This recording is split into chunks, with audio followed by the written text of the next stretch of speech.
1984's Repo Man as a document of its era, this time on the Everything is a Primary Source podcast. Want to bring history to life in your classroom? With Everything is a Primary Source to Go, you can borrow real historical artifacts from the last 200 years, shipped right to your school. It's hands-on history, paired with ready-to-use lesson plans and classroom activities that make the past come to life for you and your students. Whether you're teaching the Industrial Revolution all the way up through the Communication Revolution, there's something in our collection for every era.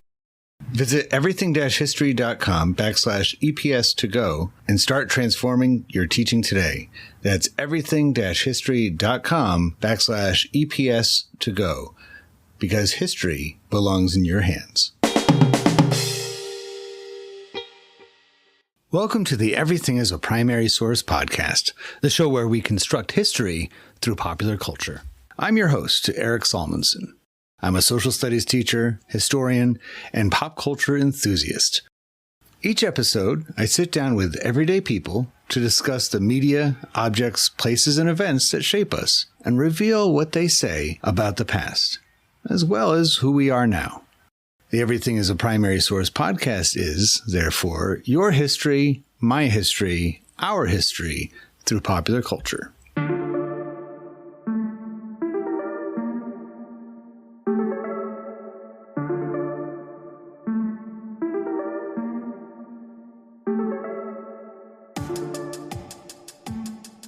So this is a long time coming. I've been hoping to have Richard Erdman here on the Everything's a Primary Source podcast for a number of reasons. One very important one is that his business, Mayor Booksellers, has generously connected me with a lot of physical media that I just love digging through. So Richard, thanks for joining the Everything's a Primary Source podcast, and thank you for all the wonderful ephemera that you've bestowed upon me.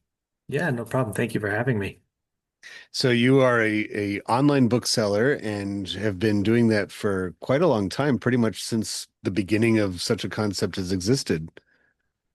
Yeah, I mean, it's been around for a while, but yeah, I think when it started to kind of boom, yeah, I mean, since the early 2000s, I've been selling books online. Would you say that that's the direction of, especially used and vintage books, that's kind of the natural progression of that line of that industry of people not just limiting themselves what they can find at their local bookstores, but opening up to what people around the globe have collected and are selling? Yeah, I do think it's a natural progression. And I think in the beginning, in the mid 1990s, before I got into it, I know that booksellers were like so excited about having the internet there to like it opened up new markets to them, like stuff that they thought was scarce wasn't really scarce, but then stuff they didn't realize how scarce it was turned out to be even more scarce. And so it was really kind of a boom for everybody in the business. It really showed the value of things in a much greater way, because unlike something, say, like baseball cards, which you can look up the actual numbers and they would have the price guides for it, a lot of these books or just pieces of paper don't really have agreed upon price guides. And so it seems like the marketplace and the industry has to kind of sort itself out. And when everybody's online, suddenly you can do that. Whereas 50 years ago, that wasn't a possibility. Correct. Yeah, people would use like bookseller catalogs to kind of gauge where they think something should be priced, that sort of thing. But then you had obviously had to have access to those catalogs. So um, you're really at the whim of your local bookseller. Yeah. I've been to several of those, conferences and conventions and exhibit halls where people such as yourself meet, and each table has something totally different from the next, but you're still in the same world. And so you can kind of compare, I'm sure, right? You can kind of see like, oh, that's how much they're selling these Yeah. postcards for. This is how much, this particular title goes for. So it's the ultimate marketplace. But now Right. you have the online version. Right. Yeah. Yeah. Well, I know I definitely end up comparing what somebody might have at their table versus what I have. And yeah, and people have also different customers. So some customers might just be used to paying more because they like working with such and such a dealer and that sort of thing. But yeah, the online marketplace certainly does kind of level the playing field as far as pricing goes. Well, I think it's still so funny that we met probably like 400 miles Hmm. from where we live and work and Yeah. uh and that's how we got to know each other, but I'm glad it worked out regardless. Yeah. So when I tossed out the idea, so let's do a podcast about anything pop culture, the first thing that immediately sprang to mind was the movie from 1984, Repo Man. What was it, what is it about Repo Man that you're like, yeah, I want to do this one? Well, it's always been my favorite movie. It just clicked with me as a kid. I listened to punk music, and so the soundtrack, which has a lot of punk music on it, resonated with me. And just the kind of I don't know, maybe it was the Gen X attitude that it had, or something like that. It just has always really resonated with me, and I never get tired of it.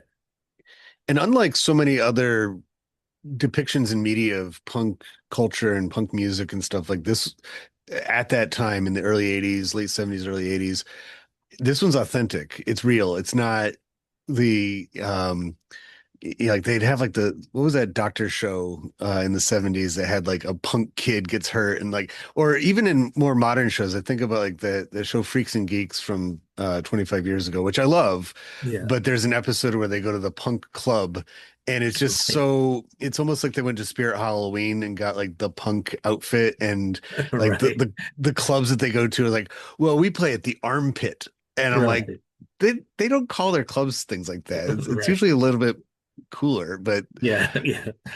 Yeah, it's true. It does seem like I don't know if Alex Cox, the director producer, if he was just really in tune with the scene or what. But I mean, he even had like Circle Jerks, that band. They showed up in the movie. So yeah.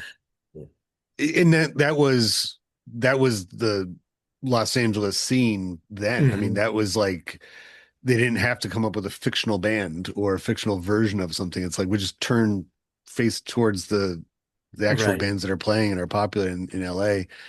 Um, so I do appreciate that about that film, in that it's not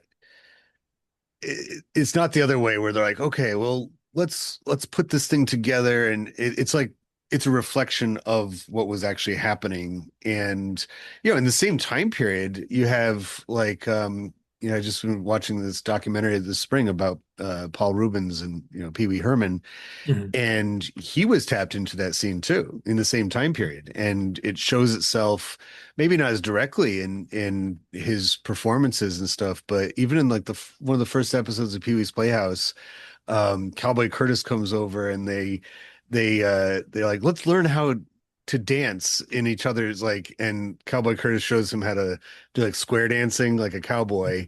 But then Pee-wee's like, let's pogo. And so like they put on fake Yeah, mohawks, and in the background all these punk kids dancing around, and they're just jumping up and down. that's funny. And it's like that is just, it's gestated from it. It's not trying to um mimic it or something like that. So Repo Man is our topic. I think the questions that I think the first one we'll talk about, and we'll just do like two of the questions and leave it up to the audience to add more if they like. But unlike a lot of other films from the same time period, this one is an original idea, right? It was Alex Cox was like, it's not based on a book, it's not based on a comic book. It seems like it could have been, but it's an original idea. The material is there. Tell us a little bit about what is Repo Man about? Um, well, I think. I mean, I guess it's kind of a sci-fi piece in a sense that there's like this supposed aliens in the trunk of a car that is being chased after by various repo men who are looking to cash in on a big reward. I think that's like the overall plot, but I do feel like that the movie itself is rather kind of character and dialogue driven. So it really, I think it more just depicts I think the general attitude of the mid 80s. I think there's a little bit of like, uh, you know, f- uh, talks a little bit, I think, about like struggle to make money, that sort of thing. So I think there's a lot more going on in the movie than just the sci-fi aspect. Just given the job of repossessing things, I mean, that's I don't know the history of that particular occupation, but I'm assuming it probably started somewhere around the 1920s when people were buying things on credit where they couldn't afford, and then it Right. was somebody's job. The bank would send them after it and say, "Go repossess it." And in many ways, the 80s was patterned, followed a lot of the same kind of patterns as the 1920s. What better way to show kind of like the nasty side of consumerism and buying beyond your means than having showing what repo men do and what kind of Right. world that is. Yeah, definitely. I think it kind of captures that. I mean, growing up in the 80s, I do kind of remember that sort of, I don't know if it was a malaise or whatever, just, something in the air. So I think, based on the worries about the economy, that sort of thing. Well, because we had all these messages coming to us from media, particularly. I mean, there was a show in the 80s, pretty popular one called Lifestyles of the Rich and Famous. Hmm. And it was glorifying and glamorizing how you would live if you just got rich, and would sometimes detail how you could get rich through these things. And there's a movie called Wall Street that, is Yeah. all about, making your way to the top through doing very little, just working the stock market, and greed is good, and those concepts. And so it seems like there's a lot of these movies that touch on it in some way or another. I brought up before we hit record, Ghostbusters would be, and it came out the exact same year, a very similar kind of idea of small businessmen in this case, trying to make their way, trying to get business, and by doing something totally unorthodox. And it has, of course, a sci-fi connotation to it. Or a couple years later with They Live, with same kind of commentary about capitalism and being able to kind of subvert the system and things like that. In other words, do you think Repo Man would have or could have come out in another time period? Would it have been correct to the 70s? Um, I don't know. I think, I don't think it maybe it would have. I think it just has that edge to it that I think, part of it is the punk at that point was a little bit, I mean, it definitely has that punk rock element to it. And, I think everything has kind of lost its luster in the 80s versus the 70s where like punk was still new and that sort of thing. So I don't know that it, you know, could have come out at another time. 'Cause it really, and another movie from the same time period that has its own, I guess, same setting too, Los Angeles, sci-fi set in a realistic way, and definitely does have kind of punk rock undertones to it too, is The Terminator.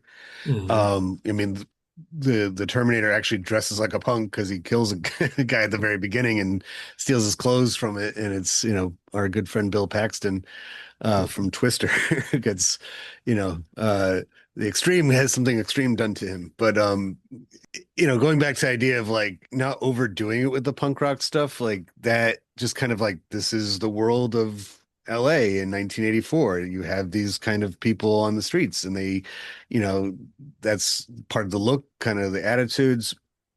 And with the Terminator, same kind of thing. It's like how would the real world, this world, in all the different characters of Los Angeles in this case, deal with this crazy science fiction-y situation? Like, how would they react? And it's kind of a fun experiment in that.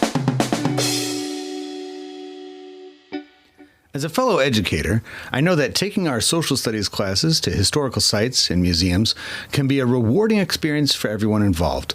But between coordinating transportation, keeping track of permission slips, and paying out of pocket for unforeseen expenses, it can also be a large task for a busy teacher. The Everything is a Primary Source to Go artifact borrowing service replicates the most engaging part of a museum field trip, and that's interacting with real historic objects directly in your classroom, but without the process and cost of taking your class off campus. The Everything is a Primary Source archive contains ephemera and physical objects dating from the 1820s onward, with emphasis on the 20th century. Pre-made and curated kits pull from the collection and are designed to complement your curriculum, just as the exhibits at your favorite cultural center do. Visit everything-history.com to learn more about EPS To Go and how it can help you bring the museum to your classroom.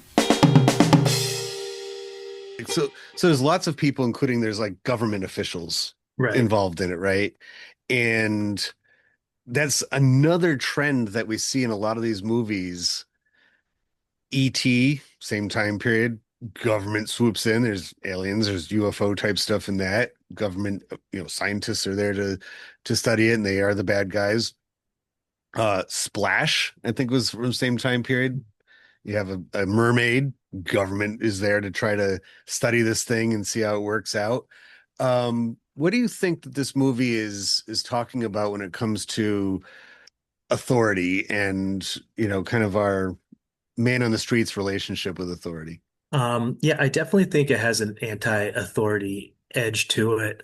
And I think most of the government officials are almost like absurdist caricatures of government officials. Like they're um, just over the top, like um, of what you would expect like an FBI agent to be or something.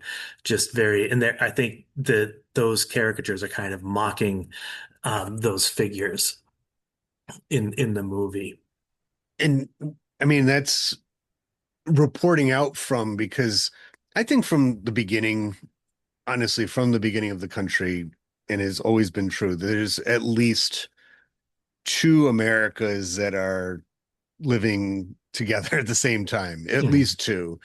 And as the history of the country has progressed, sometimes that divide is a sectional one, other times it's a class one, and in the case of the 20th century, and definitely by the time you get to the 1980s, it's kind of like a class, but also combined with political spectrum, like uh the ideas of being um like the have and have nots, right? I mean, because isn't that what a repo man is somewhere involved in both of that?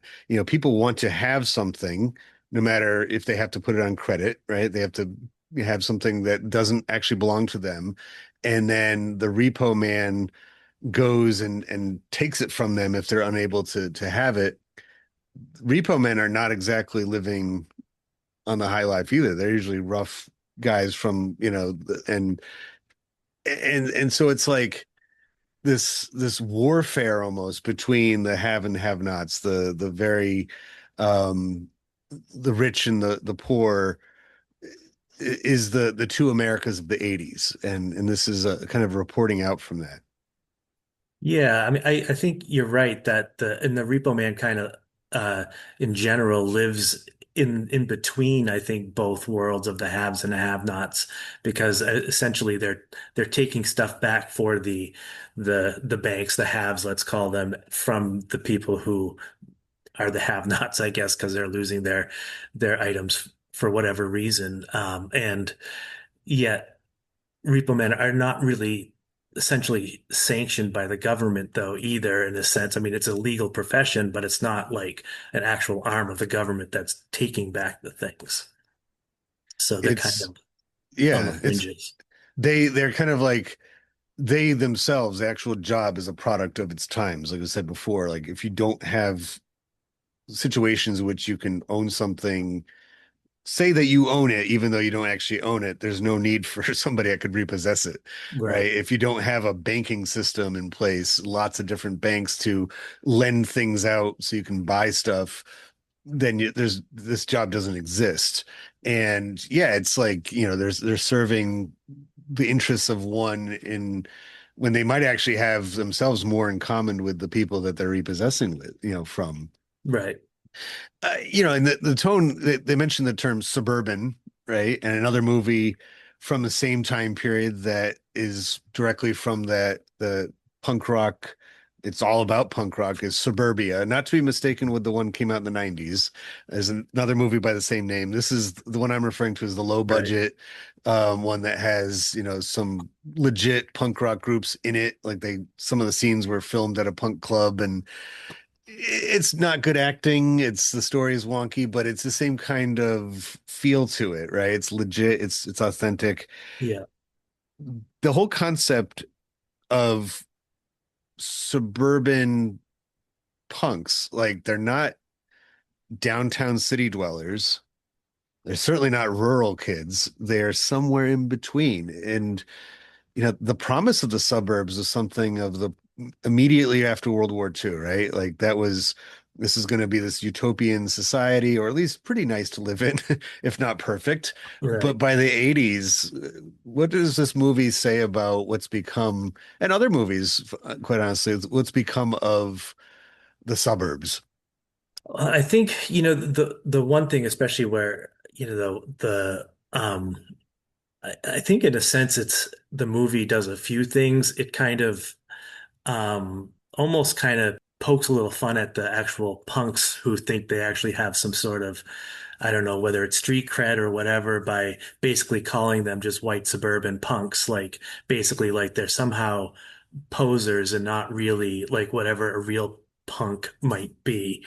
Um, but at the same, um, but at the same token, I do think uh, the the punks themselves show a level of dissatisfaction or with suburbia, like they're rebelling against whatever their parents, are represent to them and turning toward what mainstream culture might consider out there in punk music. So they're kind of rebelling against the suburban ideal, I guess, whatever that might be.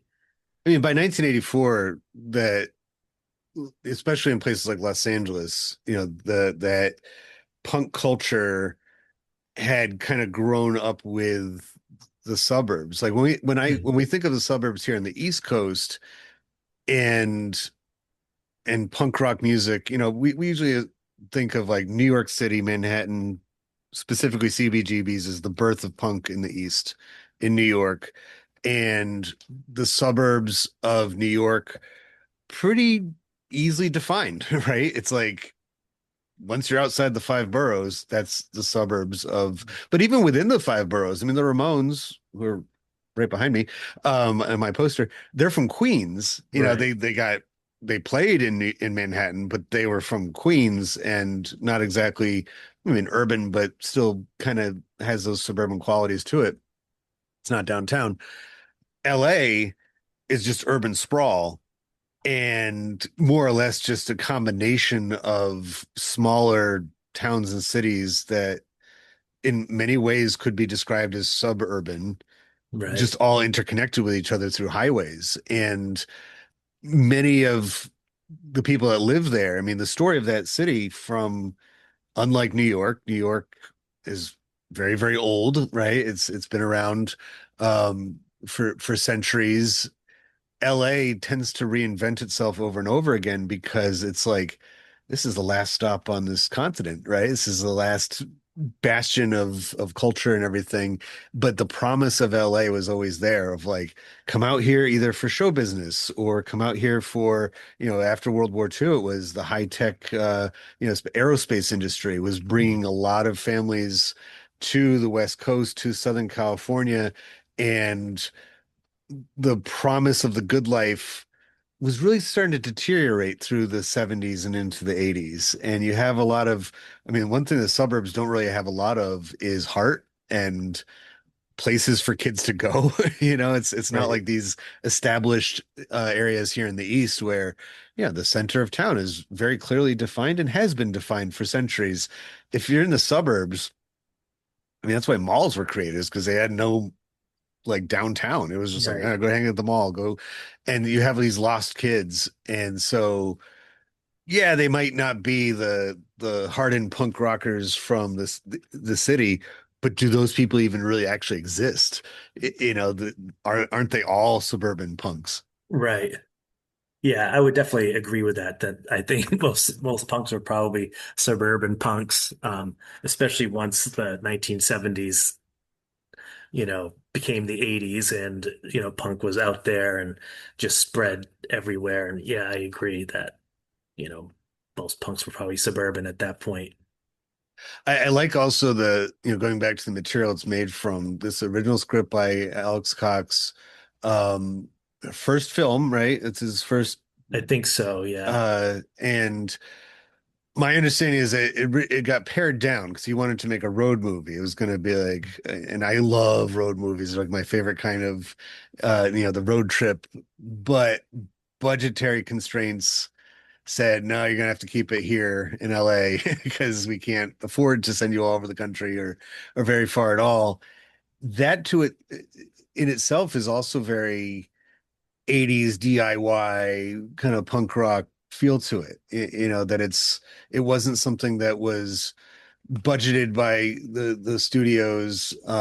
They were getting there, through the 70s, the way the studio system collapsed and then was rebuilt by independent filmmakers. They were recognizing the value that these kinds of artists could bring to making movies, but they were also entering into the era of the blockbuster too, where they already had their Spielbergs that they could say, all right, here's your giant piles of money, do Yeah, something with it. Whereas like for this kind of story, they're like, yeah, let's keep it simple. Let's make it so it's not too elaborate. yeah. Do you think it would have the same resonation? Would you like it as much if it had been a grander story, or is part of the appeal that it's compact Um, and low yeah, budget? I honestly can't imagine it as a road movie. I don't think it would have had the same appeal. Yeah, I think part of it is that almost like the constriction within the city of Los Angeles itself, where everything's kind of happening in a certain radius. I think it allowed for a lot of for me a lot of the kind of uh, humor and satire of American culture, of suburban culture or whatever. Whereas I think if it was a road movie, you'd kind of lose some of that. Yeah, and it would just kind of, you know, just be another one and not Right, be right. um You know that Michael Nesmith from the Monkees produced? yeah. Is that Yeah, wild? And, yeah, and that adds more, you said street cred before. That adds more, I mean, because the Monkees had a really weirdo movie that they made themselves a couple years before, right? Like in the yeah, early 70s. yeah. I forget the name of it, but it was like Was real it called psychedelic. Head, or was it that Yeah, was one of the, yeah. I think it was that one. And we could do another podcast about the Monkees, honestly, because Yeah. they Well, don't Mike get as Nesmith much. also came up with the idea of MTV too. He sold that idea to whoever ended up coming out with that. So And if I'm not mistaken, MTV came out the exact same year as Repo Man. So things are just kind of coming together in 1984 yeah, and that's the title of George Orwell's book. It's like yeah, right. they're Yeah, the apocalyptic or post-apocalyptic dystopian, landscape is right. kind of showing itself in some way or another. Another movie I can think of, because I made a list right after you said Repo Man. I'm like, okay, what, because when you line these movies up or music or anything, that's when you get the real, like, okay, this is what it says about the time period. And the following year we have, I mean, it's a pretty different story, but it also has shares some qualities. You have Back to the Future, right? Where it's this kid who gets, and there's a car at the centerpiece of it, right? And a very unique car at that, a DeLorean in this case. And when you first see him in 1985, Hill Valley, California again, um, you get some of those same kind of feelings, like it's a rundown town, especially when you compare it to 1955, when he goes back in time, like, wow, this place was beautiful, had so Right, much promise, it was so clean and pristine and everything. And you see what happens to the dream of the suburbs in that, because when you first meet him, he goes to his suburban house and it's in a kind of crummy neighborhood, and It's not horrible, but it's not nearly as nice as when he goes to 1955 and sees what it was meant to be. Right. The big mural billboard of, move out to Right. the suburbs and, have this beautiful life. And then he realizes, oh yeah, not so great in reality. I gotta think that this is all almost like one big collective brain from filmmakers at that time. I think we should also mention in this, I wonder if this factors into it too, is that the director is himself English, so he's not part of that shared culture as much Mhm. as some of the other filmmakers at the same time. James Cameron, I think Terminator was his first movie, and he was a truck driver. He was just interested in making movies. He photocopied books about movie making when he was at U. Like he would make deliveries to USC, and that's where and just kind of self-taught sort of thing. Whereas Alex Cox, he was English, was studying there. That's how he learned how to be a filmmaker. Um, but I wonder if that makes any difference at all if he's just kind of like, this is my American story. Yeah, I don't know. Maybe, maybe that's his lens was, that's how he was perceiving what American culture was like, where he was going to school. And so maybe that's part of the what I always feel like is he really was kind of satiring a lot of different things. So maybe that was, yeah, part of it was just his outsider view of American culture.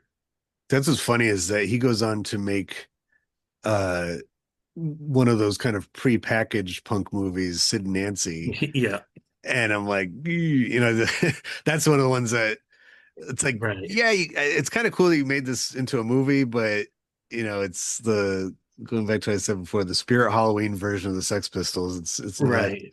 as legit. And it's a hard genre to copy because that's what always attracted me to punk music and the punk scene was it was real. You couldn't be an established artist and be like, I'm going to be a punk now. Like Right, it goes the other way. Like you might right. start in that scene and then move your way up, but it doesn't usually, Bruce Springsteen can't be like, yeah, I'm done with this, Yeah, regular, here's my punk album. blues rock. I'm gonna do the punk album. I mean, he kind of did, I guess, when he wrote Hungry Heart for the Ramones and Mm. started wearing torn up jeans and stuff like that on stage. But ultimately, it's like, no, it's a pure scene. It produces what it does. You can't replicate it. They've been talking for years about making a Ramones movie. And I'm like, I don't know if you could do it, honestly. Like that CBGB movie that they made a couple years ago is awful. Yeah, It just looked like a bunch of Halloween costumes and it was try hard. And to me, I think the best thing you could probably do is just incorporate the music like this movie does with Repo Man, the soundtrack. That's where you're going to get people paying attention to the artists or have the actual band while they're there in the movie. Like Rock and Roll High School is the Ramones movie.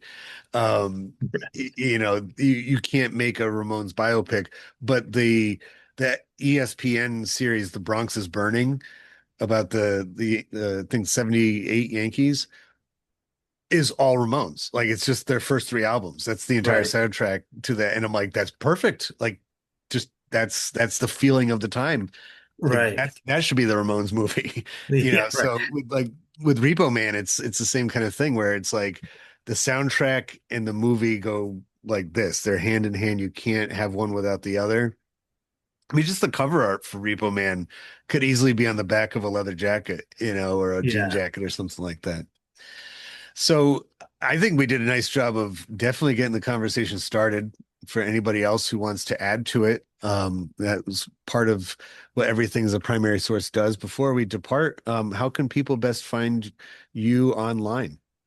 I guess my website is marebooksellers.com, so that's the best way to find me. Have my inventory, and you can always contact me if you have questions about anything, whether it's book related or not, I guess. Um, But yeah, that'd A, be the best way to find me.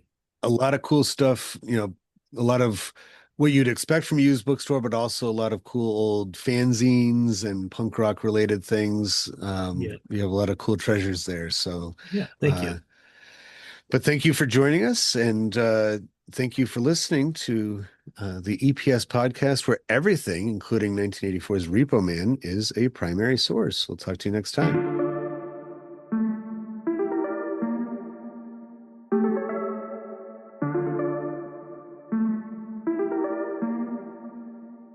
Popular culture, by definition, connects and unites us, and proves that people of different backgrounds, in fact, have a lot in common with one another. I hope you enjoyed this conversation, at least in part, for that reason. If it connects with you and you'd like to add to it, or any of the podcast episodes, just visit everything-history.com and search for the Everything is a Primary Source project, which can be found in the classroom section of the website. We'd love to hear what you have to say. Be sure to rate and share this podcast wherever you are listening to it now, and follow Everything as a Primary Source on social media, including YouTube and especially Instagram. Thank you for listening to the EPS podcast, where everything is a primary source.